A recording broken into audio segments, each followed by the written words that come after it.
গত কয়েক দশকে বাংলাদেশের স্বাস্থ্যসেবার ক্ষেত্রে এক অভূতপূর্ব উন্নতি করেছে বাংলাদেশ।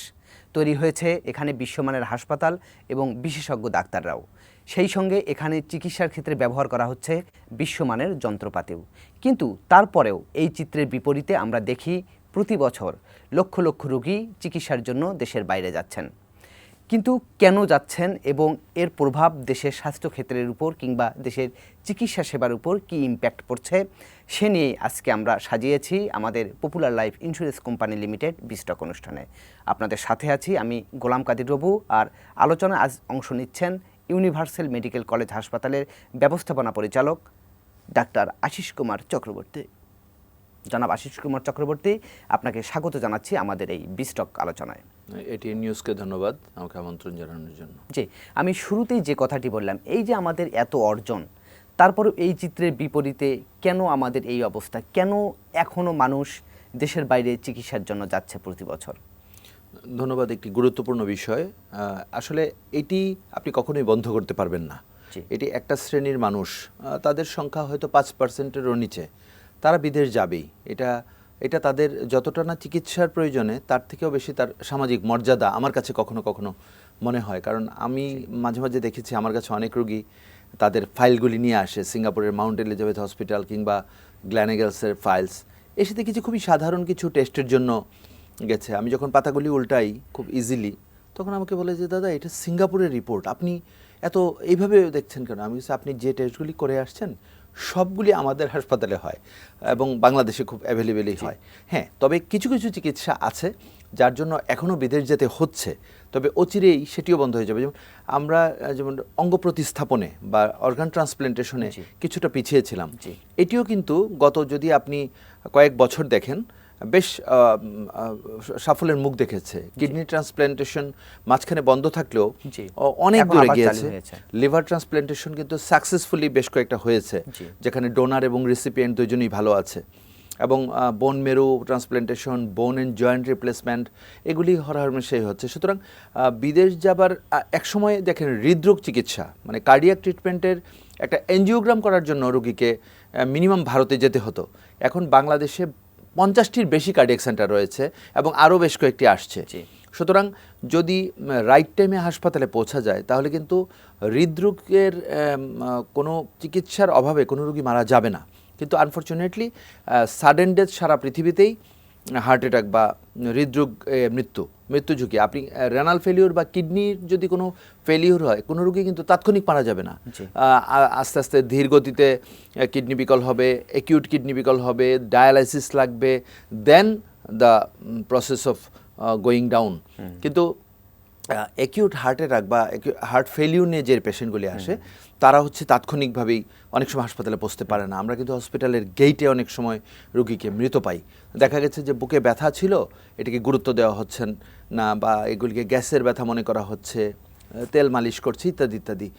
সুতরাং আমি ডাক্তার হিসেবে মানুষকে বলবো যে বুকে ব্যথায় অবহেলা নয়। যদি 90 মিনিটের মধ্যে একটা রোগী একটি কার্ডিয়াক সেন্টারে পৌঁছতে পারে তাহলে কিন্তু তার বেঁচে যাওয়ার সম্ভাবনা প্রায় শতভাগ। কারণ আপনি জানেন যে উন্নত বিশ্বের যে কার্ডিয়াকের সবচেয়ে আধুনিক চিকিৎসা হচ্ছে প্রাইমারি পিসিআই, যে রোগীর বুকে ব্যথায় তাকে ক্যাথ ল্যাবে নিয়ে গিয়ে আমি তাৎক্ষণিক এনজিওগ্রাম করে যে কালপ্রিট ভেসেল আছে সেখানে আমি রিংটা পরিয়ে দিলাম। তো এটা কিন্তু লন্ডনের একটি হাসপাতালে হচ্ছে, আমেরিকার একটি হাসপাতালে হচ্ছে, সিঙ্গাপুরেও হচ্ছে। সুতরাং হৃদরোগ চিকিৎসায় বাংলাদেশ এখন গর্ব করে এবং অনেকগুলি চিকিৎসাতেই এই ছোঁয়াটি লেগেছে। কিন্তু আপনি যে কথাটি আবারও বলছেন যে বিদেশে চিকিৎসা নেওয়ার প্রবণতা শুধু বাংলাদেশে না, ইন্ডিয়াতে বাংলাদেশের মানুষ প্রতি বছর যাচ্ছে, ইন্ডিয়ানরা কিন্তু সিঙ্গাপুর যাচ্ছে, সিঙ্গাপুরের মানুষ লন্ডন আমেরিকা যাচ্ছে। এটাই নিয়ম, এটাই স্বাভাবিক। আবার কখনো কখনো উল্টোটো হচ্ছে। যেমন আমি কিছুদিন আগে একটি লিভার সম্মেলনে চেন্নাই গেলাম, ওইখানকার যে রেলা ইনস্টিটিউট, ওইখানে গিয়ে দেখি আমার কাছে পুরো একটা ফরেনার হসপিটাল মনে হলো, যে আফ্রিকান রোগী আসতেছে, সৌদি আরবের রোগী আসতেছে, দুবাই থেকে রোগী আসতেছে। তারা কিন্তু আবার তাদের দেশেই চিকিৎসাগুলি অনেক বেশি বলে তারা যে দেশগুলিতে চিকিৎসার জন্য, যেমন ইন্ডিয়া ইতিমধ্যেই তাদেরকে একটা মেডিকেল হাব করে ফেলেছে, যে একটা মেডিকেল ট্যুরিস্ট এরিয়া, যে মানুষ চিকিৎসা নিতে যাচ্ছে, তাজমহল দেখে আসছে, আসার সময় শ্রীলেদার থেকে জুতার বস্তাটা নিয়ে আসছে। আমাদের দেশেও কিন্তু এটা করা সম্ভব। শুক্রবারগুলিতে, জেলা শহরগুলিতে চিকিৎসার হাট বসে রীতিমতো, যে চিকিৎসা করতে আসে, কমলালয়ে গিয়ে শাড়ি কিনে যাওয়ার সময় মিষ্টি কিনে তারপর বাড়ি ফিরে।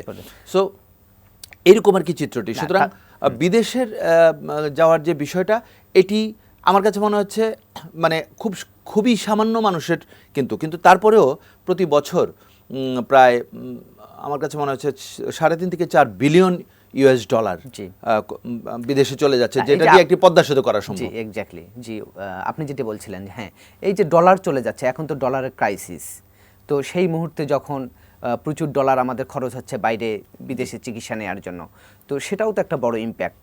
অবশ্যই, আমি তো সবসময় বলেছি যে গত 1.5 দশকে বাংলাদেশের যুগান্তকারী পরিবর্তন এসেছে চিকিৎসা খাতে।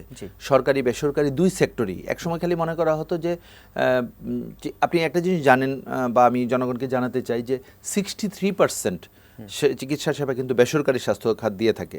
কারণ 17 কোটি মানুষের দেশে শুধুমাত্র সরকারি হাসপাতালের পক্ষে একা এত বড় মানুষের দায় নেওয়া ডিফিকাল্ট। সুতরাং বেসরকারি স্বাস্থ্য খাতের সেই জন্যই কিন্তু আবির্ভাব।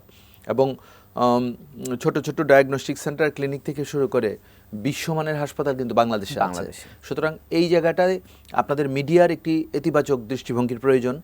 বেশি করে মানুষকে সচেতন করার জন্য যেসব টিপস দেওয়া দরকার, আমি মনে করি আপনাদের যে নিউজের ফাঁকে ফাঁকে বিজ্ঞাপন যায়, সেই বিজ্ঞাপনের ফাঁকে ফাঁকে একটা টিপস, যে ডায়াবেটিস নিয়ন্ত্রণে রাখুন, উচ্চ রক্তচাপ নিয়ন্ত্রণে রাখুন। এই দুটি নিয়ন্ত্রণে না রাখলে হার্ট অ্যাটাক হবে, কিডনি বিকল হবে, চোখ নষ্ট হবে, স্ট্রোক হবে। এই কথাগুলি বারবার বলা হোক। পাত লবণ খাবেন না, ওষুধ নিয়মিত যেন মিস না করে। অনেকে কি করে, ফার্মেসিতে গিয়ে প্রেশার মাপায়। ফার্মেসিতে বেশিরভাগ ক্ষেত্রেই ব্লাড প্রেশার মেশিনটি নষ্ট থাকে। কিংবা একজন রোগী হাইপার টেনশনের ওষুধ খাচ্ছে, তাকে হয়তো বলে দেওয়া হলো যে আপনার প্রেশার তো এখন নর্মাল, তিনি ওষুধটা বন্ধ করে দিলেন, তারপরে কিন্তু প্রেশারটা শুট করে গেল এবং এই ভদ্রলোক মারা গেলেন। মিডিয়াগুলো তো আপনাদের এসব কথা তো প্রচার করছেই, কিন্তু তারপর আপনি যেটি বললেন আরো বেশি পরিমাণে, অবশ্যই আপনি যেটি বললেন যে এই যে বিদেশ যাওয়ার প্রবণতাটা একটা সাধারণ প্রবণতা দাঁড়িয়েছে, তাহলে এটা কি মানে আস্থার সংকটটা কেন? এখানে আমি একটা জিনিসে সেলফ ক্রিটিসাইজ করতে চাই। আমাদের দেশে যে জিনিসটি, আপনি যদি বিদেশমুখিতা মানুষকে কমাতে চান, আমি বিদেশে গেলে কিন্তু আমি হাসপাতাল দেখতে যাই না, আমি কয়েকটা জিনিস দেখতে যাই যে কেন মানুষ বিদেশ যায়। আমি অনেক বাঙালি রোগী পেয়েছি, ফাইল বাংলাদেশের বড় বড় হাসপাতাল, সাধারণ হাসপাতালের ফাইল হাতে দেখেছি। আমি তাদেরকে রোগীর স্বজন সেজে জিজ্ঞেস করি যে আপনি এখানে কেন আসলেন, তো বলে যে ডাক্তার আমাকে মনোযোগ দিয়ে আমার কথা শুনে নাই। অথচ উনি কিন্তু একটা সাধারণ অসুখ নিয়ে সেখানে গিয়েছে, হয়তো গ্যাস্ট্রিক আলসারের প্রবলেম নিয়ে গিয়েছে, তার হয়তো ডিসপেপসিয়া বা তার বদহজম টাইপের কোনো প্রবলেম ছিল, সেটার জন্য গিয়েছে, যেটার জন্য তার বিদেশ যাওয়ার কোনো প্রয়োজন নেই। আমি তো শুরুতেই বলেছি যে কোনো সেক্টরে বিদেশ এখনও যেতে হচ্ছে বা হয় আমাদেরকে একটা সুপার স্পেশালিটির জন্য। কিন্তু যে অসুখগুলির জন্য হয়, এর কারণটি হচ্ছে, ধরেন উনি বাংলাদেশের খুব স্বনামধন্য একজন ডাক্তারের নাম শুনে চট্টগ্রাম থেকে বা ব্রাহ্মণবাড়িয়া থেকে ঢাকায় এসছেন। ওই ডাক্তারের কাছে দেখাতে দেখা গেল যে রাত 1টা বাজে। ওই সময় ডাক্তার সাহেবের সেই ধৈর্যও থাকে না যে 80 নাম্বার রুগীটা দেখার সময় তাকে হাসি মুখে বরণ করে নেওয়া, যেটি রুগীদের প্রত্যাশা। রোগীরা যে অভিযোগটি ডাক্তারদের বিরুদ্ধে করে থাকে যে ডাক্তারের ব্যবহার ভালো না, আসলে আপনি দেখেন ডাক্তাররা সমাজের সবচেয়ে অ্যালাইড স্টুডেন্টস ছিল। আমি একদম সবসময় ভালো পরিবেশে বড় হয়েছি, তাহলে ডাক্তারের ব্যবহার খারাপ হওয়ার কোনো সুযোগ নাই। এখন ব্যবহার খারাপ, আমার কাছে ব্যবহার এখানে খুব আলোচ্য বিষয় না। আমার কাছে মনে হচ্ছে যদি প্রফেশনালি ডিল করা হয় তাহলেই রুগীদের এই কমপ্লেনটি থাকবে না। কিন্তু সমস্যা হচ্ছে যখন সিরিয়ালটি 80 নাম্বার, মধ্যরাতে ডাক্তার চোখ টলমল করে রোগী দেখছেন, তখন তার কাছে ওই রোগীর কাছে হয়তো তার 10টি ফাইল নিয়ে এসছে সারা জীবনের সম্পদ, তার ইচ্ছা হচ্ছে ডাক্তার প্রত্যেকটা পাতা উল্টে দেখুক। কিন্তু আমরা যারা চিকিৎসক, আমরা কিন্তু আসলে 2-3টা পাতার সর্বশেষ রিপোর্টগুলি দেখলেই ধারণা পেয়ে যাই এবং রোগীর কয়েকটা হিস্ট্রি, কিন্তু রোগী কিন্তু এতে স্যাটিসফাইড হচ্ছে না। এখানে একটু কথা বলি, সেটি হচ্ছে অনেকে আমাদের কাছে বলেন, আমরা যখন রিপোর্ট করতে যাই, বিভিন্ন পেশেন্টের সাথে যখন কথা বলি কিংবা সাধারণ মানুষের সাথে কথা বলি, তারা প্রশ্ন করেন, আমাদের কাছে জানতে চান বা অভিযোগ করেন যে একজন ডাক্তারকে কেন এত বেশি রোগী দেখতে হবে একদিনে। আমি এই জিনিসটাই, এই সংখ্যাটা কমানো যায় না। আচ্ছা, এই প্রসঙ্গটাতে আমি আসতে যাচ্ছিলাম যে বিদেশমুখিতার আরেকটি কারণ, যেহেতু এটা ওই যে 80 নাম্বার সিরিয়াল বললাম, এখন প্রশ্ন হচ্ছে আমাদের দেশে কোনো রেফারেল সিস্টেম নাই। সারা পৃথিবীতে কানাডা বলেন, ইংল্যান্ড বলেন, আমেরিকা বলেন, যেখানেই যাবেন আপনি কোনো দিন চাইলেই আপনি একজন বিশেষজ্ঞ ডাক্তার দেখাতে পারবেন না। আপনাকে জিপি বা জেনারেল প্র্যাকটিশনারের মাধ্যমে যেতে হবে। ওই জেনারেল প্র্যাকটিশনার আপনার প্রবলেম শুনবেন, আপনাকে পরীক্ষা নিরীক্ষা করবে, ওষুধ দেবে। আপনি যদি এতে সন্তোষজনক উন্নতি না হয় তখন তিনি আপনাকে রেফার করবেন। উইদাউট রেফার আপনি কারো কাছে যেতেই পারবেন না। তো বাংলাদেশে যার ইচ্ছা হলো, আমার একটু কান চুলকাচ্ছে, প্রফেসর এবিএম আব্দুল্লাহ স্যারের কাছে আমি দেখাবো আজকে, সামান্য অসুখে প্রফেসর খন্দকার কামরুল ইসলাম স্যারের কাছে যাব। এখন বিষয়টা এরকম না, মানে এত সহজলভ্য হলে ঘটনাটা এরকমই ঘটবে যে একজনের 80 নম্বর সিরিয়াল হবে, আরেকজন অনেক যোগ্যতা সম্পন্ন ডাক্তার হয়েও তার হয়তো 5-6 জন রোগী। এই জন্যই এই বৈষম্য বললেন যে সেটি অবশ্যই কিছুটা ঠিক, কিন্তু পাশাপাশি এটাও আছে জেনারেল যারা প্র্যাকটিশনার তারা কিন্তু কখনো রোগীকে ছাড়তে চান না, একদম শেষ পর্যন্ত ধরে রাখার প্রবণতাও আছে। তো আমরা এই ব্যাপারে আপেক্ষিক বিষয়, এটি যদি কারো বিরুদ্ধে সুনির্দিষ্ট এরকম কোনো অভিযোগ থাকে তাহলে তাকে জবাবদিহিতার আওতায় আসতেই হবে, কারণ এটা কোনো চিকিৎসকের রাইট নাই কিন্তু কোনো পেশেন্টকে আটকে রাখার। জি, তো আমরা এই ব্যাপারে আপনার আরও কথা শুনবো, তবে তার আগে নিচ্ছি ছোট্ট একটি বিরতি। দর্শক, আপনারা দেখছেন popular life insurance company limited বিস্টক। এবার নিচ্ছি ছোট্ট একটি বিরতি। বিরতির পর আবারও ফিরে আসবো, আমাদের সঙ্গেই থাকুন।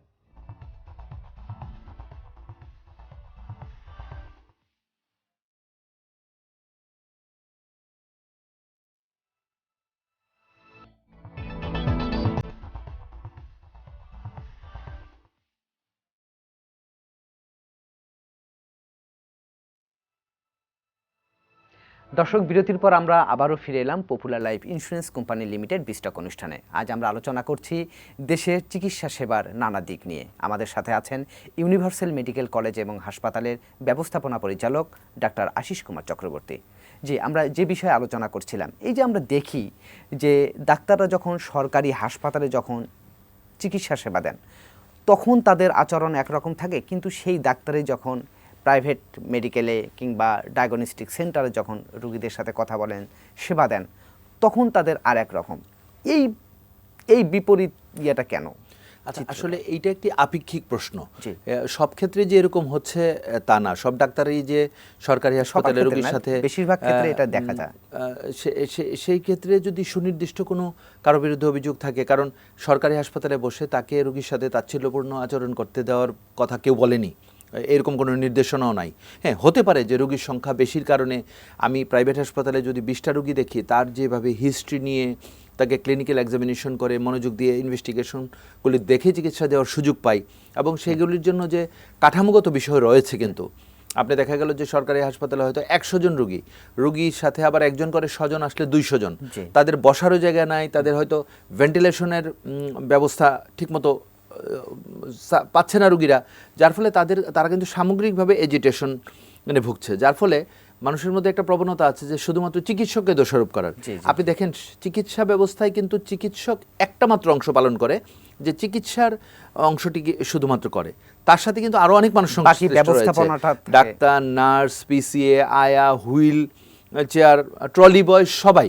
কিন্তু শুধুমাত্র মানে দোষারোপটা হয় ডাক্তারের উপরে। আবার বেসরকারি যে খাতগুলি রয়েছে সেখানে মানুষ যখন খুব স্বাভাবিকভাবে মানুষ যখন টাকা দিয়ে, অনেক রোগী কিন্তু আছে সরকারি হাসপাতালে যে টাকা ছাড়া চিকিৎসা হয়, মাত্র 10 টাকার বিনিময়ে একটা টিকিট কেটে একজন বিশেষজ্ঞ ডাক্তার দেখানো যায়, এটা অনেক রোগীরা বিশ্বাস করতে চায় না। অনেক রোগী মনে করে যে আমাকে ডাক্তার বলতে ঠিকমতো দেখে নাই, এই জন্য সে বিকালে অথবা আরেকটা সময় বেসরকারিভাবে ও দেখাতে চায়। তখন সেখানকার এনভায়রনমেন্ট, সেখানকার যে বেসরকারি যে আপ্যায়ন, সব কিছু মিলেই তার কাছে মনে হয় যে দুইটা দুই রকম। আমার কাছে একজন চিকিৎসক হিসেবে কখনোই মনে হয় না যে আমি যদি খুব দ্রুততম সময়ে একজন রোগী দেখি, বেসিক জিনিসটা হয়তো ঠিক থাকে, তার চাকচিক্যটা হয়তো, আপনি 5 স্টার হোটেলে পুরি খেলে কি করবে, একটা লেটুস পাতা দিয়ে কাটা চামিচ টামিচ সহ পুরিটা দিল, একদম ট্রলি দিয়ে আগে দিয়ে আপনাকে একটা হাসি দিয়ে দিল, আপনি 500 টাকা দিলেন। এই পুরিটাই রাস্তার পাশে কিন্তু একটা দোকান একটা টিনের বাটিতে হয়তো ঢিল মেরে আপনাকে দিল, হয়তো অনেক বেশি সুস্বাদু, 10 টাকা দিয়ে আপনি খেতে পারছেন, অনেকটা এরকম। আরেকটি বিষয় একটু জানতে চাই, সেটি হচ্ছে আমরা দেখি যে পার্শ্ববর্তী দেশেও যদি আমরা দেখি, বড় বড় শিল্প গ্রুপগুলো কিন্তু এই চিকিৎসা সেবায় আছে, কিন্তু বাংলাদেশে কিন্তু সেটা খুব বেশি নেই। আছে 2-1টি শিল্প গ্রুপ তারা চিকিৎসা সেবায় এসছে, কেন আসলে ব্যাপক এবং বড় মানের বিনিয়োগে এখানে হচ্ছে না? এখানে আমি আসলে স্বাস্থ্য মন্ত্রণালয়ের দৃষ্টি আকর্ষণ করব, স্বাস্থ্য অধিদপ্তরের দৃষ্টি আকর্ষণ করব, বিশেষ করে মাননীয় ডিজি আমার শ্রদ্ধেয় শিক্ষক professor ABM Khurshid Alam sir, যিনি আরেকবার এক্সটেনশন পেয়েছেন এবং এটি তার যোগ্যতা, আমরা তাকে আবারও অভিনন্দন জানাই। আমি স্যারের দৃষ্টি আকর্ষণ করে একটি কথা বলতে চাই যে নিম্নমানের আর কোনো ডায়াগনস্টিক সেন্টার ক্লিনিক যেন অধিভুক্ত না হয়, কারণ ব্যাঙের ছাতার মতো চারিদিকে যখন মানুষ নিম্নমানের ডায়াগনস্টিক সেন্টার বা হাসপাতাল দেখে এবং এগুলিতে দুর্ঘটনা ঘটে, তখন সামগ্রিকভাবে সকল বেসরকারি স্থাপনার উপরেই কিন্তু মানুষের একটা অভিযোগ ঢালাওভাবে চলে আসে। আসলে কিন্তু সেটা কোনো স্যাম্পল হতে পারে না। এখন প্রশ্ন হচ্ছে, আপনি যেটি করেছেন যে অনেক বড় বড় গ্রুপ ইন্ডিয়াতে, ফর্টিস, অ্যাপোলো কিংবা মেদান্তা, এই টাইপের যে গ্রুপ আমাদের দেশেও হয়েছে কয়েকটা, কিন্তু এটি আরও বড় আকারে আসা দরকার। এর কারণ হচ্ছে, আপনি যেটি দেখবেন, এটির অন্যতম প্রধান কারণ আমি বলবো যে বাংলাদেশের স্বাস্থ্য খাতে বিনিয়োগ ঝুঁকিপূর্ণ। আমি সেদিনও একটি জাতীয় দৈনিকে লিখেছি এবং লেখাটি গুরুত্ব সহকারে ছাপা হয়েছে। আমাকে অনেক দায়িত্বশীল সরকারি কর্মকর্তারা ফোন দিয়ে বলেছে যে আপনি কি এটা সিরিয়াসলি লিখেছেন? আমি বললাম আমি সিরিয়াসলি লিখেছি, কারণ আমি 500 কোটি টাকা বিনিয়োগ করে বসলাম, কোনো একজন রোগীর স্বজন বা রোগীর মনে হলো যে বিলটা একটু বেশি, তার ইচ্ছা হলো একটা চ্যানেলকে ফোন করার, একটা চ্যানেল থেকে এসে গেল, একটা ক্যাওস সৃষ্টি করে একটা স্ক্রল দিয়ে দিল, অথবা ফোন করে কেউ একজন জানিয়ে দিল যে আমার রোগীর ভুল চিকিৎসা হয়েছে, আর এটাই স্ক্রল চলে গেল, তাৎক্ষণিকভাবে হাসপাতালের উপরে একটা বিরূপ প্রতিক্রিয়া সৃষ্টি হলো। এইগুলি কিন্তু আপনি যে ইন্ডিয়ার কথা বলেছেন সেখানে এত সহজ না বিষয়গুলি, সেখানে অনেক বেশি জাস্টিফাইড হয় বিষয়গুলি। আপনি দেখেছেন পশ্চিমবঙ্গে ডাক্তারদের সাথে কিন্তু সরকার দলীয় সমর্থকদের কিছু ঝামেলা হয়েছিল, এটি অনেক বড় আকার ধারণ করেছিল। আমি আবারও বলবো যে স্বাস্থ্য খাত সারা পৃথিবীতে আমি বলবো যে বিশেষ শিশু বা স্পেশাল চাইল্ড। আমাদের দেশের স্বাস্থ্য খাত হচ্ছে পথ শিশু, যখন যার খুশি একে সাথে তাচ্ছিল্যপূর্ণ আচরণ করছে। অথচ আপনি দেখেন কোভিড সময়ে কিন্তু দেশকে রীতিমতো বাঁচিয়েছে স্বাস্থ্য খাত, বাকি সকল খাত বন্ধ ছিল। যে আমরা আলোচনা আমাদের শেষের দিকে এখন, তো আমি আরেকটি প্রশ্ন করেই শেষ করব। সেটি হচ্ছে যে আপনারা যে ইউনিভার্সাল মেডিকেল কলেজ, আমরা দেখেছি যে এরকম একটা বৈরী পরিস্থিতির মধ্যেও আপনার কিন্তু মানে বিনিয়োগ বড় করছেন, আপনাদের সেবাটা সম্প্রসারণ করছেন। তো সামনের দিকে আসলে আপনাদের মানে চিকিৎসা সেবায় আর কি নতুনত্ব যোগ হচ্ছে, যদি একটু সংক্ষিপ্ত বলেন। জি, ইউনিভার্সাল মেডিকেল কলেজ হাসপাতাল বেসিক্যালি একটি টার্সিয়ারি লেভেলের মেডিকেল কলেজ হাসপাতাল, যেখানে আমাদের MBBS 8টি ব্যাচ চলছে, 3টি ব্যাচ ডাক্তার হিসেবে আত্মপ্রকাশ করেছে, এবং আমাদের যে নার্সিং কলেজ রয়েছে ইউনিভার্সাল, সেখানেও কিন্তু ডিপ্লোমা, BSc, পোস্ট বেসিক এবং MSc কোর্স রয়েছে, MPS রয়েছে।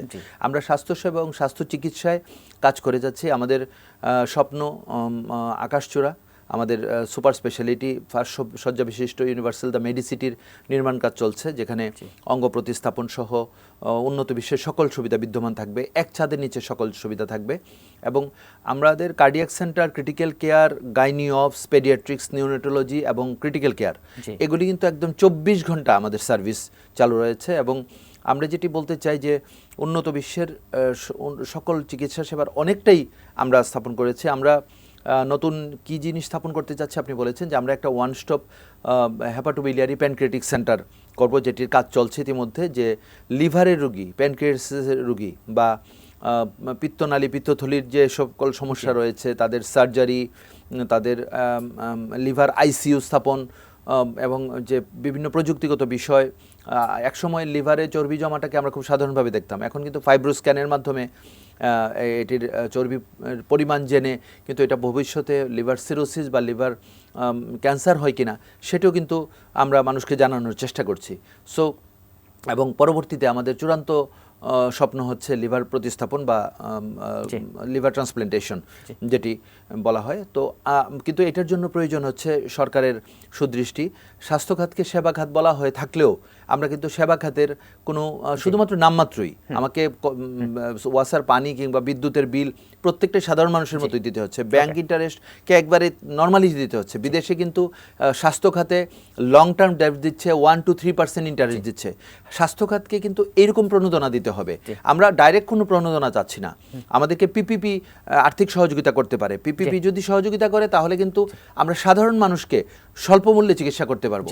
অন্যথায় ব্যাংকের উচ্চ হারে সুদ নিয়ে কিন্তু সাধারণ মানুষের চিকিৎসা ঢালাওভাবে করা একটু আমাদের জন্য কষ্টকর। জি, আমরাও আশা করি যে সরকার আপনাদের এই বিষয়গুলো দৃষ্টি দেবেন আর কি। জি দর্শক, এই ছিল আজকের বিস্টক। আগামীতে আবারও দেখা হবে অন্য কোনো বিষয় নিয়ে। সে পর্যন্ত ভালো থাকবেন, সুস্থ থাকবেন, ATN নিউজের সঙ্গেই থাকবেন।